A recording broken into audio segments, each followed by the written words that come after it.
Thank you very much. Thanks all for being here. Despite the fact that I'm from Brooklyn originally and he's from Liverpool, we're not going to use instantaneous translation. We're going to try to just get through this. Mr. Mayor, thank you very much. And Welcome, Jeff. Thank you. And let's just jump right in to your trial by fire, if you will. You become mayor the beginning of May. Yep. May 22nd. Horrific terrorist attack. You're two weeks in office. I thought what you can do maybe for a couple of minutes for us is walk us through the first hours into the next day. I'm curious to know how you found out about what had happened and what you did. Almost we're not going to do minute by minute, but talk me through the process of figuring out what to do, particularly as a new mayor. Well, it was a fairly surreal experience, really, Jeff, if I'm honest. It was a normal Monday night. I was at home. I'd actually played five-a-side football with my brothers. I was watching a program called Newsnight in the UK, and my phone rang, and it was Steve Rotherham, the Liverpool City Mayor that you heard from before. And being as I just said, oh, I'll ring him tomorrow, I'll leave it. And it rang again. I thought, well, I'll still leave it. But it rang a third time, and I thought, better answer. So I picked it up and said, Steve. And immediately he was, my daughters are in the arena. What's happened? What's happened? And I knew nothing about it at that point. And as I was talking to Steve, the chief constable was on the other line. And I went off the call from Steve, took the call straight away. There's been a suicide bomb at the Manchester Arena, Mayor. And it was words, obviously, you never forget. I can remember feeling a huge emptiness at that moment. Rang Steve back and obviously told him to get his daughters out in whatever way he could. But then that began a long night of just being by the phone, really, and monitoring things that were happening. It was a fast-moving picture. We thought it was a marauding attack to begin with. Then we thought there was another incident in Oldham. In the Paris style. Yeah, and that was the big worry. Yeah. So sort of through the night, getting these reports and putting the pieces together and beginning to make the jigsaw come together. Got in my car about 4:30 and drove into the office. And what was incredible was to see the office was almost full, so people had just come into work. And I can't tell you how reassuring that was. Immediately, I felt a kind of strength around me with the people and the way that they were responding. And that grew as the day wore on. You know, Greater Manchester, I don't know if people saw this in the media, but it kind of came together instantly. Right, I want to go to that in a minute, but you had been thinking about this issue for a while. When you were Shadow Home Secretary during the Bataclan attack here, you had come to the realization that cities like Manchester weren't ready. Is that a fair? Yes, it was a worry that I had, a very real worry, because before I became mayor, my constituency was in Greater Manchester. And when the Bataclan happened, as you say, I was Shadow Home Secretary. So I responded in the House of Commons when Theresa May was giving the initial British response to what happened. And the question I asked her that day, immediately after the Bataclan, thinking there were all the music venues in Manchester, was, are cities outside London capable of responding? Yeah. Do they have a basic ability to mobilize, to surge police numbers onto the streets in terms of armed officers? And my feeling was that regional cities in the UK weren't as well prepared and weren't ready. So actually, day one in the job as mayor, this was Monday the 8th of May, I had my first meeting with our chief constable. And because of that experience as Shadow Home Secretary, I asked him, I said, are we ready if there were to be an attack? Did the chief constable say you were ready? Yeah, and Manchester, Greater Manchester, had been doing lots of planning over the years, and I would, it was one takeaway from this. I would suggest to all of you, ask those questions about the quality of planning across public services, particularly in your health service, and see if the resilience and the readiness is there. I mean, clearly the police weren't ready in the sense that this was a bombing that happened during the exit from the arena. Yeah. And you've spoken about this, that you're often ready when people are entering the arena, but at you're more interested in quickly moving people out into the trains and buses and cars. So what did you actually realize was we'll get to the larger questions, but what we realized were the technical problems with the scene that you came upon? Yeah, obviously it was a highly calculated act in that it targeted people when they were off guard. I think we all know, if we've been with our kids at an event, when the final encore is done, you just want to go, don't you?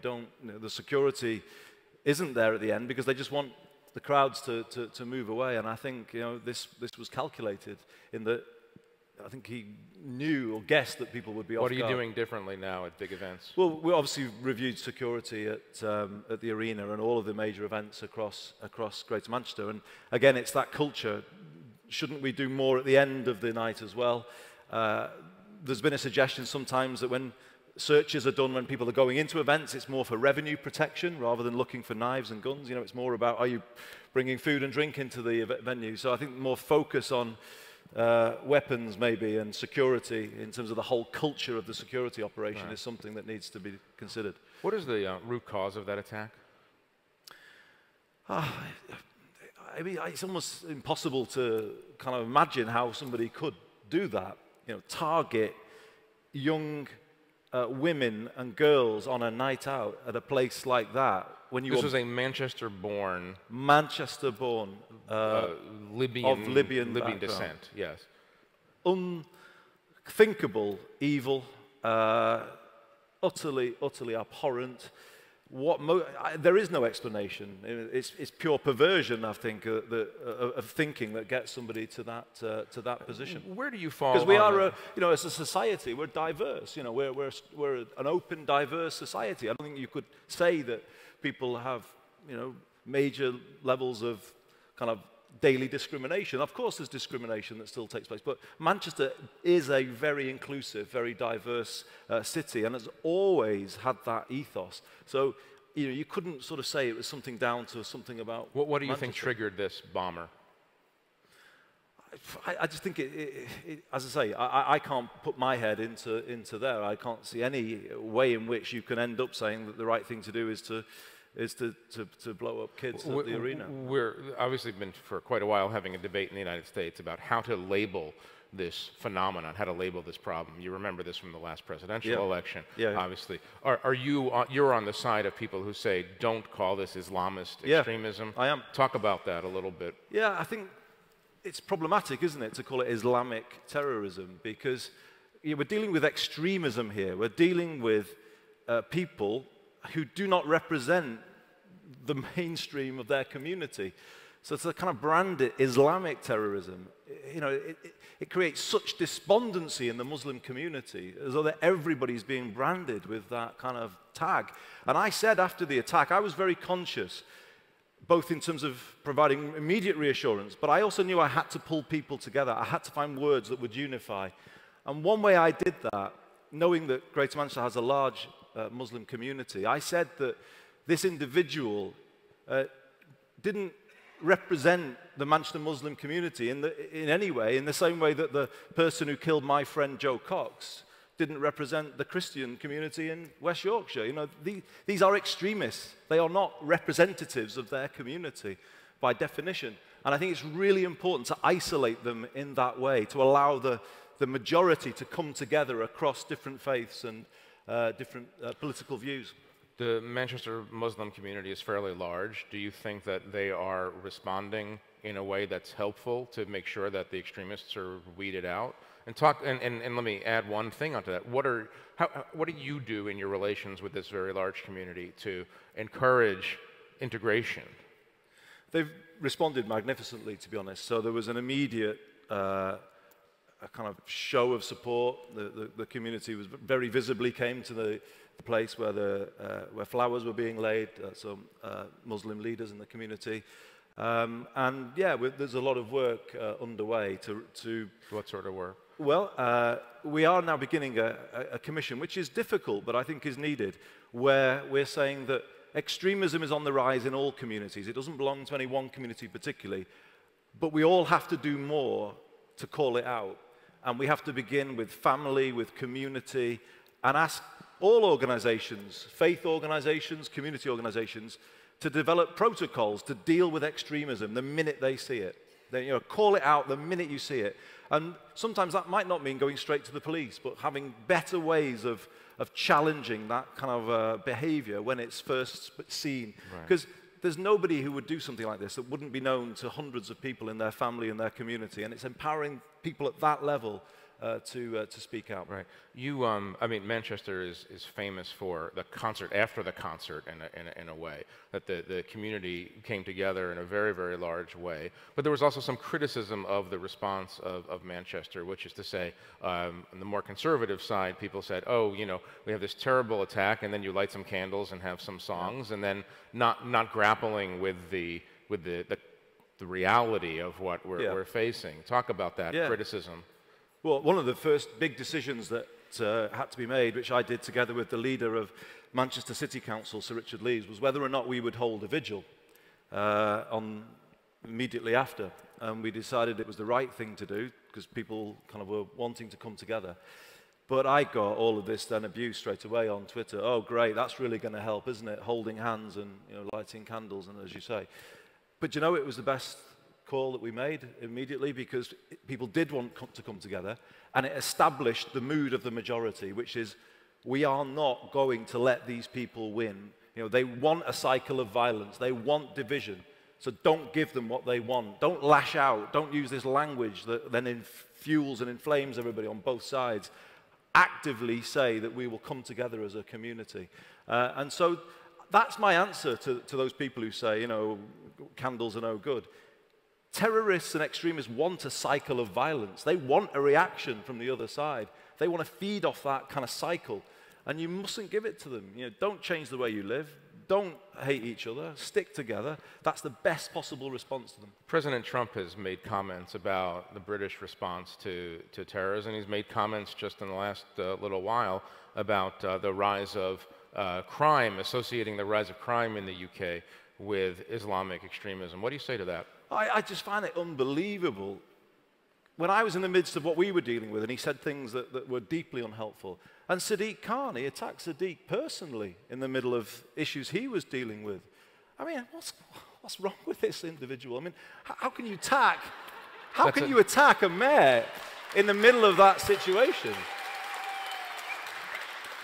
And then we had the whole issue of leaks. So the minute our attack happened, there were leaks of pictures from the crimes. This suggested to me that the American side, if you don't mind me saying, Jeff, was kind of in, where have the standards gone here in society? What possibly allowed them to start leaking material into the press? Talk about that a little bit more, because what was the impact of that leak? Oh, it caused utter heartbreak and just absolutely painful. These were for the photos families. of So these are families who are sitting in the Etihad Stadium, the home of Manchester City Football Club. Families just beginning to come together, bereaved families, and they start seeing images coming up on the internet from the scene. I mean, and so I immediately got on to the ambassador, who was very helpful. I said, can you just make this stop? We're in the middle of an investigation here. It's not just the impact on the families. You're compromising a police investigation here. And they carried on for 2 or 3 days afterwards. And specifically, I want to ask this question because it's become an issue. Trump is associating the rise in crime, regular crime, with the rise of Islamic extremism and the inability of the UK to control that. Is there anything to that? Totally unconnected. And he tweeted this last week because the UK had crime figures that went up by 10%. There are a number of reasons for that. Some would say in terms of sexual crime, sexual exploitation, there's actually more reporting going on. So it's a complicated picture. But he tweets, yeah, this is linked to radical Islamic extremism in the UK. Well, no, it isn't. And I just find it very worrying in these polarized times that we're living in that these kind of extreme views are being amplified from the Oval Office. I mean, what a world are we living in right now when we're trying to deal with community tensions, and the kind of, the voice of those who want to fan the flames is coming right out from the most powerful office in the world. I'm gonna take a question or two in a minute, but let me just ask you one more question. I want to know what's changed, if anything's changed, in your city's culture and your area's culture, which is to say, I thought of you a couple of weeks ago during the Las Vegas massacre, the impossibility, ultimately, the impossibility of providing 100% security in open areas with large groups of people. Do you see a change in behavior?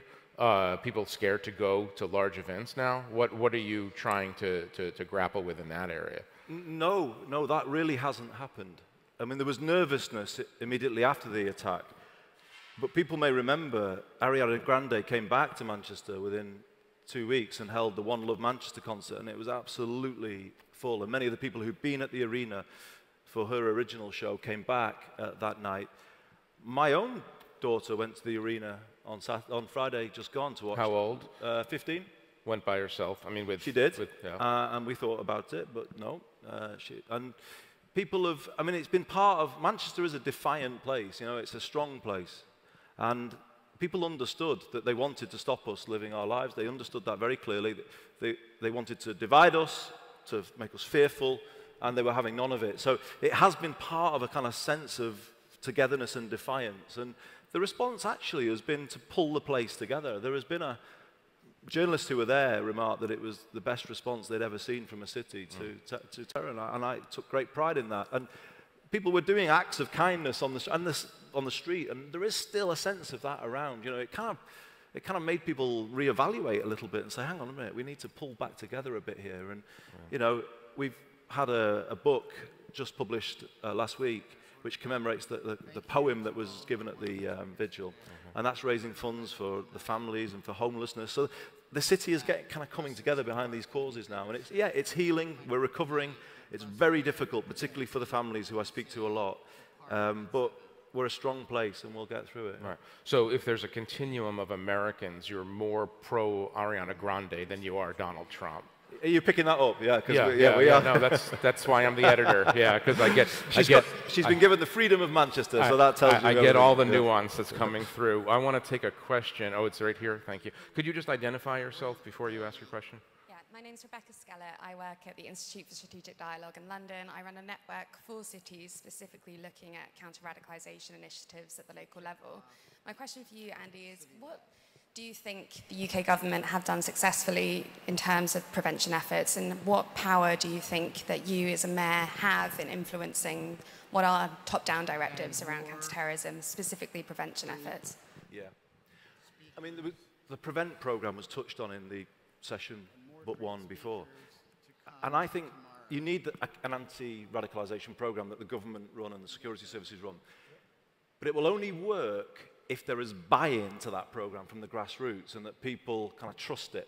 And that isn't there at the moment. So I think what I can do through this commission I've set up around extremism is how do you get that trust in at the very bottom level so that people provide the information that then can be used.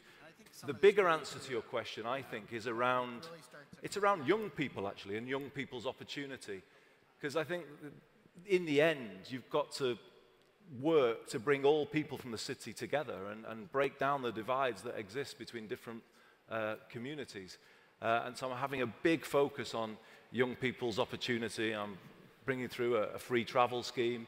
You know, really promote the message that Greater Manchester is for all of them, all cultures. We're going to help them all get on in life. And I do think that is also part of the answer to a world where it has got more difficult for young people to get on. And those from more deprived backgrounds kind of maybe feel more resentful that others are getting all of the benefits, and that kind of can create the seeds for radicalization to flourish. Right. I want one more question if possible. I can't see, but right there. Where are we pointing? Oh yeah. Why don't you just bring a mic over there? Oh great, thank you. Hi. My name is Daniel Korski, and I run a venture firm that invests in tech startups that want to transform public services. And I wanted to just ask you a question that connects technology with the counter-radicalization agenda, because I'm curious to hear your perspective on what do you think the tech companies ought to do more and better in order to help someone like you deal with this threat, both at the stage it develops and as investigations then have to occur post-fact and so on? Yeah, that's a really good question. And I'm not going to sit here and say I've got all of the answers to that. It's a massive question. But let me just answer it in this way. I was in Parliament for 16 years before becoming Mayor of Greater Manchester. I had 8 years before social media, and I had 8 years after social media. It could be like BSM and AI, whatever, you know, but because the world did change pretty fundamentally in my view. Politics changed fundamentally. And what I think happened to politics and public debate when social media arrived is that it's fragmented it and it's polarized it. So people are only now following generally people of the same views, and they're expressing those views with ever greater vehemence in their own groups. And I do worry greatly that it is adding, or it's giving a platform for extremism, and is actually possibly you know, even nurturing it along. So my argument will be to the tech companies, how do we stop that? I mean, you know, because if people, they get given algorithms, don't they, that keep presenting them stuff with more stuff that might reinforce their worldview. But when most people in this room were growing up, we were living in an analog world where 4-channel television in the UK, you had to see life from all sides. You had to hear all views represented. You couldn't not.